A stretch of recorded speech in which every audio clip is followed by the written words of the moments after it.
Hi guys, Assalamualaikum. I hope you all are enjoying good health. Please subscribe our channel and press the bell icon to receive the latest video. Bismillahirrahmanirrahim. First of all, Assalamualaikum. I hope you all are enjoying good health. Students, today the topic we are going to discuss is general gas equation, या जिसे हम ideal gas equation भी कहते हैं। First year chemistry का chapter number 3 है जिसे आज हम डिस्कस करेंगे। इससे प्रीवियस लेक्चर्स के अंदर हमने बॉयल्स लॉ, चार्ल्स लॉ को डिटेल में डिस्कस किया। आज हम उन्हीं के कॉम्बिनेशन से एक गैस इक्वेशन डराइव करेंगे।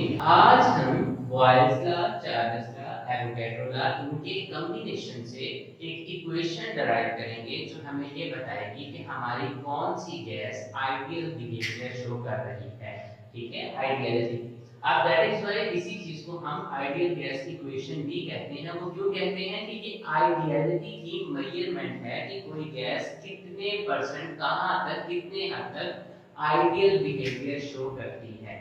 ठीक है, सबसे पहले हम स्टडी करते हैं बॉयल्स लॉ। बॉयल्स लॉ को हमने देखा, या ओवरऑल जब हम बात करते हैं गैस लॉ की, किसी भी गैस लॉ को जो स्टडी करते वक्त हम फैक्टर्स, जिन चीजों को डिस्कस करते हैं वो हमारे पास चार जनरल चीजें होती हैं: pressure, mass, volume and temperature. इन्हीं चारों चीजों को हम जो है वो स्टडी करते हैं अपने गैस लॉ के थ्रू।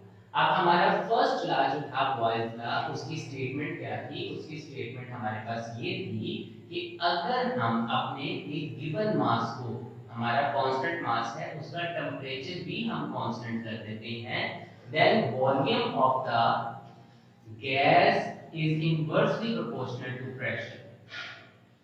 ठीक है, हमारा बॉयल्स लॉ क्या कहता है? Volume of gas inversely proportional to the pressure. Then इसी चीज को आगे चलते हैं, आगे प्रूव करते हैं चार्ल्स लॉ की तरफ। तो ये हमारी बॉयल्स लॉ की स्टेटमेंट थी। उसके बाद हमने बात की चार्ल्स लॉ की। तो चार्ल्स लॉ के अंदर हमने क्या किया? चार्ल्स लॉ के अंदर हमने गिवन मास को कांस्टेंट रखा और इसके साथ साथ हमने प्रेशर को कांस्टेंट कर दिया, वॉल्यूम को कांस्टेंट नहीं किया, और हमने इन दोनों का रिलेशन डराइव किया। तो हमें पता चला कि हमारा जो वॉल्यूम है वो डायरेक्टली प्रोपोर्शनल है टेम्परेचर के। टेम्परेचर को इंक्रीज करेंगे, वॉल्यूम भी इंक्रीज होगा, टेम्परेचर को डिक्रीज करेंगे, वॉल्यूम भी डिक्रीज होगा। ये किस हद तक डिक्रीज होगा, कैसे डिक्रीज होगा, ये सब बातें हम चार्ल्स लॉ के टॉपिक में ऑलरेडी डिस्कस कर चुके हैं। वहां पे हमने डेरिवेशन भी देखी थी एब्सोल्यूट जीरो की, और न्यू इन्वेंशन जो थी हमने वहां पे केल्विन्स की थी। बहरहाल वो आप प्रीवियस वीडियो को देखें तो आपको उसमें ये सारी चीजें क्लियर हो जाती हैं। थर्ड लॉ है हमारे पास एवोगैड्रो लॉ।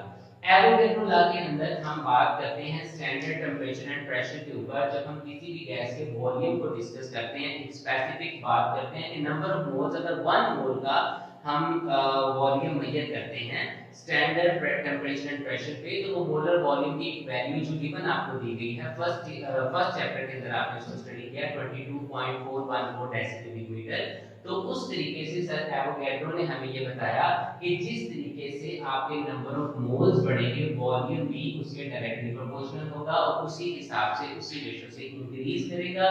ठीक है, और इस कंडीशन में हमने यहाँ पे क्या किया? टेम्परेचर को और प्रेशर को, दोनों को कांस्टेंट कंसीडर किया, STP standard temperature and pressure की कंडीशंस को अप्लाई किया। जी, तो अगर हम इन तीनों कंडीशंस को, equation number 1, equation number 2, equation number 3 को कंबाइन कर देते हैं, तो कंबाइन करने से हमारे पास एक इक्वेशन बनती है V is directly proportional to n T over V। अब आपने फिजिक्स के अंदर स्टडी किया है कि जब भी प्रोपोर्शनैलिटी को खत्म करना होता है तो हमें कोई कांस्टेंट लगाना पड़ता है। तो हम यहाँ पे एक कांस्टेंट अप्लाई करेंगे R N T over P. ये P जो कि इधर डिवाइड हो रहा है, ये इस तरफ आके मल्टीप्लाई होगा। PV is equal to nRT, that is known as general gas equation। इसे हम क्या कहते हैं? जनरल गैस इक्वेशन या आइडियल गैस इक्वेशन कहते हैं। अब यहाँ पे हम इसकी अगर डेफिनेशन करना चाहें तो इसकी डेफिनेशन नीचे स्क्रीन पे शो भी हो रही है। General gas equation, it is a mathematical relation which relates all the factors that upon which ideal behaviour of gas depends, वो तमाम फैक्टर्स जिन पे किसी भी गैस का आइडियल बिहेवियर डिपेंड करता है, प्रेशर, मास, वॉल्यूम, टेम्परेचर, इन सब का एक जो इंटर रिलेशन है उसको हम एक मैथमेटिकल फॉर्म में एक्सप्रेस करते हैं, and that mathematical form is known as general gas equation. अब अगर इसी हम इक्वेशन को यूज करते हुए Boyle's law, Charles law, Avogadro law को हम दोबारा से जो है वो क्या करें, वेरीफाई करना चाहें तो हम वो भी कर सकते हैं। सबसे पहले बॉयल्स लॉ को डिस्कस करते हैं। यहां से देखिए हमारे पास इक्वेशन है PV = nRT, ठीक है। अगर मैं यहाँ पे ऐसे करूं, आपने बॉयल्स लॉ के अंदर पढ़ा था, स्टडी किया था हमने कि हमारे बॉयल्स लॉ के अंदर हमने गिवन मैस और टेम्परेचर दोनों टर्म्स को कांस्टेंट रखना है। जब आपने इन दोनों चीजों को कांस्टेंट रखा तो हमारी ये सारी वैल्यू कांस्टेंट हो गई, and then our this equation will become PV = constant. और ये आप जैसा कि सब जानते हैं यही हमारी है वो बॉयल्स लॉ की स्टेटमेंट होती है, the product of pressure and volume at constant temperature must be constant. ठीक है, तो हमारा बॉयल लॉ भी यहाँ से वेरीफाई हो गया। अब हम चार्ल्स लॉ को वेरीफाई करते हैं इस इक्वेशन को इस्तेमाल करते हुए। जी, PV = nRT। अब ये P इधर मल्टीप्लाई है, दूसरी तरफ जाके डिवाइड हो जाएगा। अब देखिए हमने चार्ल्स लॉ के अंदर स्टडी किया था कि हमारा प्रेशर जो है वो must be constant mass of any gas, उसका जो प्रेशर होगा वो भी हमें कांस्टेंट करना पड़ेगा, and that condition V is directly proportional to V। तो ये हमारा चार्ल्स लॉ भी वेरीफाई हो रहा है। नेक्स्ट आता है हमारे पास एवोगैड्रो लॉ। एवोगैड्रो लॉ को भी हमने इसी इक्वेशन के थ्रू प्रूव करना है, PV = nRT। अगर यहां से हम n की वैल्यू निकालते हैं वो होगी P/RT देन V। ठीक है, जब हमने एवोगैड्रो लॉ को स्टडी किया तो उसमें हमने अपने प्रेशर को और टेम्परेचर को कांस्टेंट कंसीडर किया था, स्टैंडर्ड वैल्यू की थी जो हमने हर वैल्यू के अंदर, हर रिलेशन के अंदर उसको स्टैंडर्ड वैल्यू को कैलकुलेट किया। तो उसके अकॉर्डिंग हमारा V जो है ये डायरेक्टली प्रोपोर्शनल है n के, तो यहाँ पे ये चीज भी एवोगैड्रो लॉ भी प्रूव हो रहा है। आई होप यहाँ तक आपको अच्छे तरीके से समझ लगी होगी। जी, तो अब हम चलते हैं इसी के नेक्स्ट टॉपिक की तरफ, which is very important for your annual paper, जो आपके बोर्ड के एग्जाम्स के लिए बहुत ही इंपॉर्टेंट है। यहाँ से आपको कंफर्म शॉर्ट क्वेश्चन भी आ सकता है, और मल्टीपल चॉइस क्वेश्चन जो है वो तो मस्ट आपको यहाँ से एक आएगी। वो क्या है आपके पास, जनरल गैस कांस्टेंट जो है इसकी वैल्यूज हम लिखेंगे। ठीक है, जनरल गैस कांस्टेंट हमारे पास क्या है, PV = nRT। अब अगर हम इसकी डेरिवेशन निकालें R की, तो R मस्ट बी PV/nT। ठीक है, अब इसकी डेरिवेशन करने से पहले हम दो चीजों पर डिस्कस करेंगे। पहली बात हमारे पास यहाँ होगी non SI units, system international unit के अलावा हम यूनिट जो इस्तेमाल कर सकते हैं इसकी मेजरमेंट के लिए, हम वो इस्तेमाल करेंगे जो यूजुअली हम केमिस्ट्री के अंदर इस्तेमाल करते हैं, अप्लाई करते हैं। उन यूनिट्स को इस्तेमाल करते हुए हम R की वैल्यूज निकालेंगे। तो हम नॉर्मली जो प्रेशर कंसीडर करते हैं स्टैंडर्ड STP, वो हम क्या लेते हैं 1 atm। ठीक है, उसके बाद हमारा जो वॉल्यूम होता है, हम STP standard temperature and pressure की कंडीशन को अप्लाई करते हैं, तो हमारा वॉल्यूम होता है 22.414 डेसीक्यूबिक मीटर। ठीक है, देन n जो है वो हम 1 मोल की बात करेंगे, और STP के ऊपर जो हमारा टेम्परेचर होता है वो 273.16 केल्विन।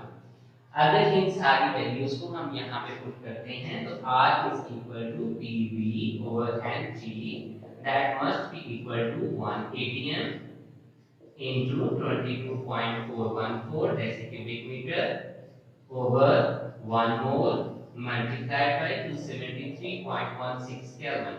इन सारी वैल्यूज को सॉल्व करके जो हमारे पास मैथमेटिकल रिलेशन आता है वो है 0.0821 atm decicubic meter per mole per Kelvin। अब देखिए जितनी भी हम आर की कन्वर्जन्स करेंगे, आर के यूनिट को हम चेंज करेंगे, जैसे जैसे इसकी वैल्यू को आप चेंज करेंगे, ये जो हमारा डिनोमिनेटर है इसमें नंबर ऑफ मोल्स और टेम्परेचर है, तो इनके यूनिट हर वैल्यू में यही रहेंगे, मोल और केल्विन। हम चेंज कहां पे ला सकते हैं? प्रेशर के यूनिट में। चेंज कहां पे ला सकते हैं? वॉल्यूम के यूनिट में। नीचे वाले आपकी तमाम वैल्यूज में मोल केल्विन आता ही रहेगा, ठीक है। अब हम करते हैं इसी वैल्यूज को इंटर कन्वर्ट करते हैं। सबसे पहले हम देखते हैं, जैसा कि हमने पढ़ा है 1 atm जो है वो हमारा वो किसके इक्वल होता है? 1 atm is equal to 760 torr, which is also known as 760 millimeter of mercury. ये वैल्यूज हमारे पास 1 atm के बराबर है। अगर मैं जस्ट यहाँ पे प्रेशर के यूनिट को चेंज करूं तो हमारी जो R की वैल्यू होगी वो क्या होगी? 0.0821 मल्टीप्लाइड बाय 760। अब यहाँ पे हमारा जो यूनिट है प्रेशर का वो atm नहीं रहेगा, हम यहाँ पे मिलीमीटर ऑफ मर्क्यूरी लिख सकते हैं या टॉर लिख सकते हैं। ये अब टॉर के अंदर हमारा यूनिट आएगा, बाकी सब कुछ एज इट इज उसी तरीके से लिखा जाएगा, डेसीक्यूबिक मीटर पर मोल पर केल्विन। काइंडली इस बात को नोटबुक पकड़ें, अपनी पेंसिल पकड़ें और सारे काम छोड़ के इन बातों को नोट करें और इस बात पे तवज्जो दें कि ये आपके बोर्ड के एग्जाम्स में यहाँ से जो बातें मैं आपको बता रहा हूँ ये कंफर्म मल्टीपल चॉइस क्वेश्चन और शॉर्ट क्वेश्चन या शॉर्ट क्वेश्चन आएगा या मल्टीपल चॉइस क्वेश्चन आएगा, तो सबसे ज्यादा इसको फोकस ध्यान के साथ इसको जो है वो अपने सारे फजूल काम कुछ देर के लिए छोड़ दें और इसको समझें। तो ये हमारा इसको मल्टीप्लाई करके आपका जो यूनिट आएगा 62.4 टॉर डेसीक्यूबिक मीटर पर मोल पर केल्विन, ठीक है। ये हमारी आर की वैल्यू आती है। आप इन्हें मल्टीप्लाई करके देख लीजिएगा, कहीं पे कोई मे बी कोई रिजल्ट है उसमें डिफर भी आ जाए, क्योंकि मैं आपको जो है मल्टीप्लाई किए बगैर वैल्यूज बता रहा हूँ। तो अब हम इसको डेसीक्यूबिक मीटर को चेंज करने की कोशिश करते हैं। डेसीक्यूबिक मीटर को हम किस में चेंज कर सकते हैं? सेंटीक्यूबिक मीटर में। तो आपको पता है 1 decicubic metre is equal to 1000 centicubic metre. जी, तो यहाँ पे मुझसे एक कमेंट बॉक्स में एक क्वेश्चन पूछा गया कि सर ये 1 डेसीक्यूबिक मीटर 1000 सेंटीक्यूबिक मीटर के इक्वल कैसे होता है? ये बहुत ही बेसिक बात है, लेकिन ये इसमें जो है वो आपने जो है वो परेशान नहीं होना है, उस बच्चे को जो है वो आपने उसका मजाक नहीं बनाना है। पता नहीं कौन सा बच्चा था जिसको ये नहीं पता, तो ये बेसिक बातें माइंड से स्किप हो जाती हैं। चलिए मैं आपको इसका बता दूं कि ये 1 डेसीक्यूबिक मीटर 1000 सेंटीक्यूबिक मीटर के बराबर कैसे आया। जब 1 डेसीमीटर की बात करते हैं that is equal to 10 centimetre. अब आप दोनों तरफ इसका क्यूब लें, यहाँ पे भी क्यूब लिया, यहाँ पे भी क्यूब लिया। ये 1 का क्यूब आप 1 को चाहे 1000 टाइम्स मल्टीप्लाई कर दें, मिलियंस टाइम मल्टीप्लाई कर दें, तो 1 का आंसर 1 ही आता है। 1 decicubic metre is equal to 10 की power 3 which is equal to 1000 then centicubic metre. I hope आपको इस क्वेश्चन की समझ लग गई होगी। अगर आपको किसी भी किस्म की और भी कंफ्यूजन है आप कमेंट बॉक्स में मुझे बताएं। तो अब हम क्या करते हैं, इसको डेसीक्यूबिक मीटर को सेंटीक्यूबिक मीटर में लेके जाना है, तो इसे सिंपली 1000 से मल्टीप्लाई किया आपने, तो आपकी जो वैल्यू आई 62,400 टॉर सेंटीक्यूबिक मीटर पर मोल हर केल्विन। जी भाई, यहां तक आपको कोई किसी किस्म की कंफ्यूजन हो? यहां तक हमने अपने नॉन एसआई यूनिट्स के लिए आर की वैल्यूज को ड्राइव किया, और ये बहुत ही इंपॉर्टेंट मल्टीपल चॉइस क्वेश्चन है। आपको पेपर में किस तरीके से मल्टीपल चॉइस क्वेश्चन पूछा जा सकता है मैं आपको बता दूं। मल्टीपल चॉइस क्वेश्चन ये ना सिर्फ आपके बोर्ड के एग्जाम्स में बल्कि ई कैट के टेस्ट में, एम कैट के टेस्ट में, ये प्रीवियस जो है वो 2017 के टेस्ट में ये क्वेश्चन पूछा भी गया था आर की वैल्यू के हवाले से। सो दैट्स व्हाई आर की वैल्यू के साथ साथ आर की यूनिट को लाजमी याद रखिएगा, ठीक है, कि आर की किस वैल्यू पे कितना कौन-कौन से यूनिट जो है वो हम डराइव कर रहे हैं, ठीक है।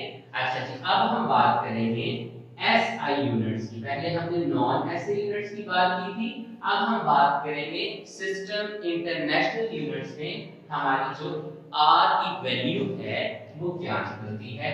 आपको पता है कि फिजिक्स के अंदर हम प्रेशर को कहते हैं फोर्स बाय यूनिट एरिया। तो इसके अकॉर्डिंग हमारा प्रेशर का यूनिट होता है न्यूटन पर मीटर स्क्वायर। तो हमारा जो 1 kgm है वो इक्वल होगा 10 13 25 न्यूटन पर मीटर स्क्वायर। और हम जब प्रेशर का वॉल्यूम को मेजर करते हैं, आपने 9th क्लास की फिजिक्स के फर्स्ट चैप्टर में बेस क्वांटिटीज ड्राइव क्वांटिटीज पढ़ी थी, तो आपने देखा था कि जो लेंथ का हमारा यूनिट होता है that is mass, sorry length का जो यूनिट है that is metre, metre unit है। और इससे ड्राइव किया जाता है वॉल्यूम को।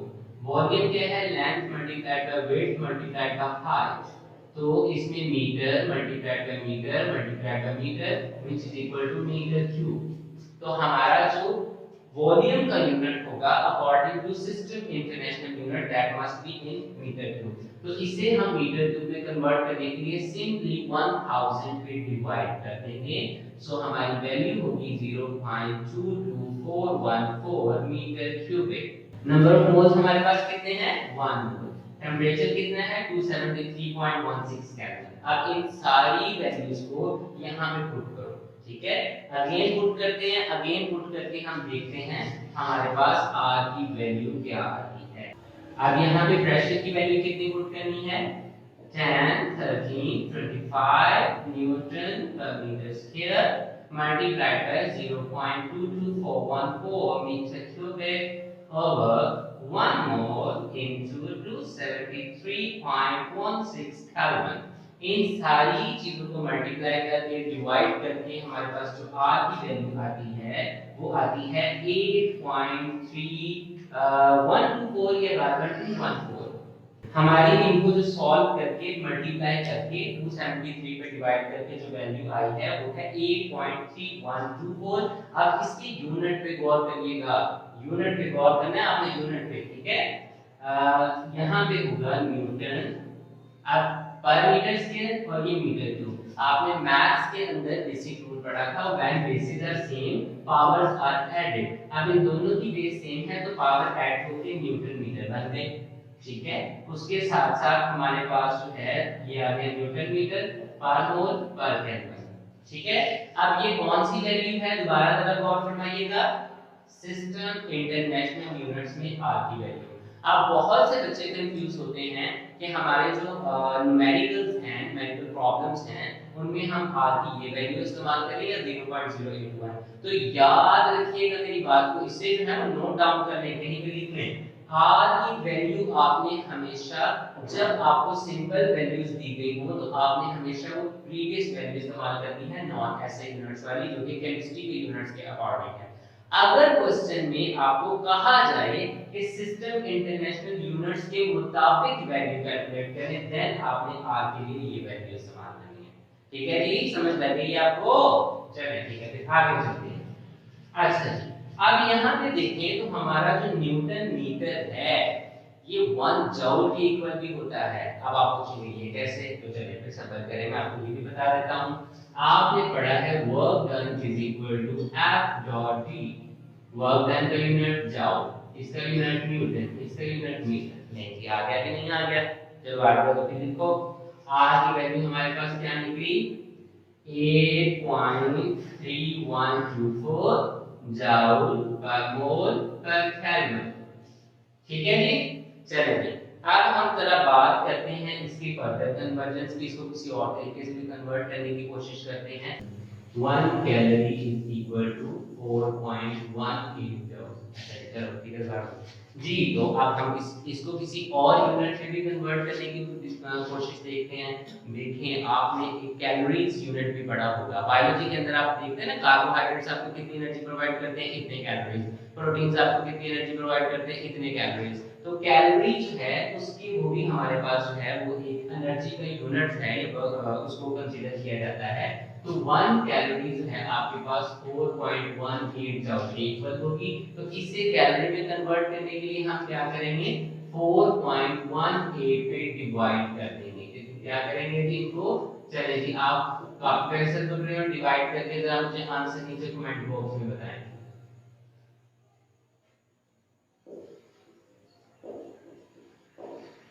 जी, किसी ने नहीं बताया मुझे आंसर।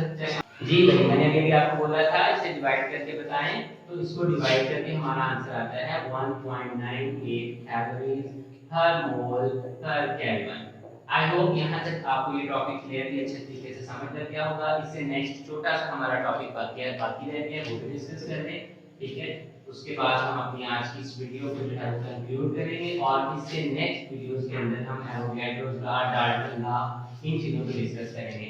जी, जनरल गैस इक्वेशन को हम दोबारा से देखते हैं, Pv nRT। अब यहाँ पे हमारे पास n क्या होता है, मास ओवर मोलर मास, ठीक है। तो अब यहाँ पे आएगा Pv मास ओवर मोलर मास RT। अब यहाँ पे m डिवाइड हो रहा है, इधर जाके मल्टीप्लाई, यहाँ से b मल्टीप्लाई था, इधर आके क्या हो गया, डिवाइड। अब आप मुझे बताएं मास पर unit volume is called density, ठीक है। तो Pm ओवर dRT, तो यहाँ से अगर आप डेंसिटी की वैल्यू कैलकुलेट करेंगे that must be equal to Pm over RT। तो किसी भी गैस की डेंसिटी को मेजर करना है तो इस फार्मूले के अकॉर्डिंग करेंगे, और आपकी बुक में बहुत सी एग्जांपल्स और एक्सरसाइज के अंदर न्यूमेरिकल्स भी दिए गए हैं इस फार्मूले के अकॉर्डिंग इसको सॉल्व करने का। आई होप आपको इस पूरे लेक्चर की अच्छे तरीके से समझ लगी होगी। किसी भी किस्म की कंफ्यूजन के लिए हमारे जो कमेंट बॉक्स के अंदर कमेंट करें ताकि मैं आपके उस क्वेश्चन का आंसर आपको दूं, ठीक है। और हमारे चैनल को सब्सक्राइब करें, इस वीडियो को ज्यादा से ज्यादा लाइक करें। Thank you very much. अल्लाह हाफ़िज़।